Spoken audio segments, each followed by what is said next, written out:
নাগরিক পরিষেবার দাবিতে পানিহাটি পৌরসভা অভিযান, 11 দফা দাবিতে বামফ্রন্টের ডেপুটেশন।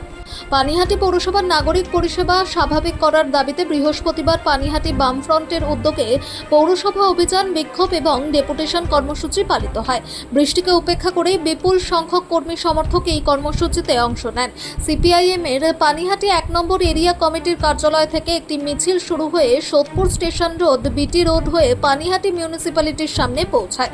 সেখানে বিক্ষোভ সভা অনুষ্ঠিত হয় এবং পরে পৌরসভার প্রশাসক সন্দীপ সিংহ রয়ের কাছে একটি স্মারকলিপি জমা দেওয়া হয়।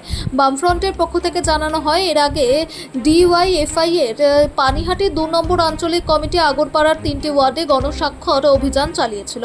সেই সংগৃহীত স্বাক্ষর ও এদিনের ডেপুটেশনের সঙ্গে জমা দেওয়া হয়। 11 দফা দাবির মধ্যে উল্লেখযোগ্য ছিল বেহাল নিকাশি ব্যবস্থার দ্রুত সংস্কার, নিয়মিত ও পর্যাপ্ত পানীয় জল সরবরাহ, জঞ্জাল অপসারণ ও বর্জ্য ব্যবস্থার উন্নতি, অনুমোদিত সমস্ত অসমাপ্ত উন্নয়নমূলক কাজ দ্রুত শেষ করা, ভাঙাচোরা রাস্তা সংস্কার, পুনর্বাসন ছাড়া হকার উচ্ছেদ না করা, অচল পৌর পরিষেবা দ্রুত স্বাভাবিক করা, পৌরসভার কর্মীদের নিরাপত্তা ও নির্দিষ্ট সময়ে বেতন প্রদান। 2014 সাল থেকে পৌরসভার বিভিন্ন দপ্তরের অডিট রিপোর্ট জনসমক্ষে প্রকাশ।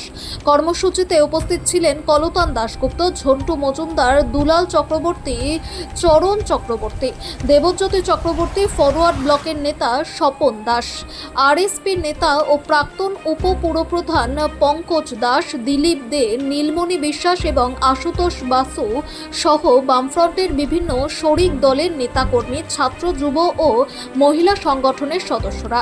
পরে 6 সদস্যের একটি প্রতিনিধি দল প্রশাসকের হাতে স্মারকলিপি তুলে দেন।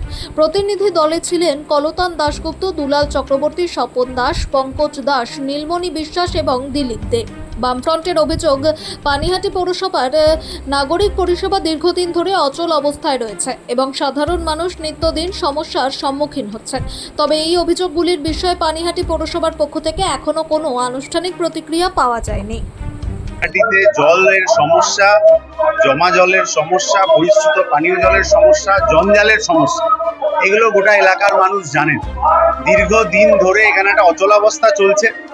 সেই অচলাবস্থা যাতে তার সাধারণ মানুষকে তার দায় নিতে না হয়, জঞ্জাল সঠিক সময়ে পরিষ্কার হয়ে যায়, জমা জলের সমস্যা মিটে যায়, যে রাস্তাগুলো এখনো মাটির রাস্তা আছে সেটা যাতে পাকা রাস্তা হয়ে যায় এবং 24 ঘন্টার পরিশ্রুত পানীয় জল, যেটা বাম আমলে এই প্রকল্পটা কার্যত শেষ হয়ে যাচ্ছিল, সেই প্রকল্প কি অবস্থায় আছে সেটা আমরা জানতে এসেছিলাম।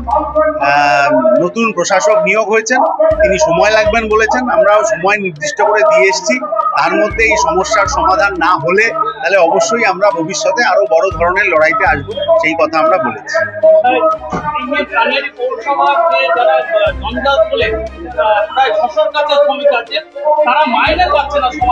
এই কথাটাও আজকে ডেপুটেশনের মধ্যে আছে। ওরা বলেছেন যে যাতে প্রতি মাসের 1 তারিখে তাদের মাইনেটা হয়ে যায়, তার জন্য বিল ছাড়ার যা টেকনিক্যাল পদ্ধতি আছে সেটা ওরা করবেন।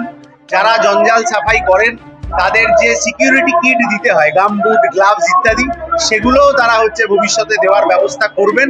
সেটা তারা আজকে মৌখিকভাবে বলেছে, কিন্তু মুখের কথা যদি কাজে না হয় তাহলে আবার আমরা ভবিষ্যতে এসে ডেপুটেশন এবং অন্য বৃহত্তর লড়াইয়ে যাব।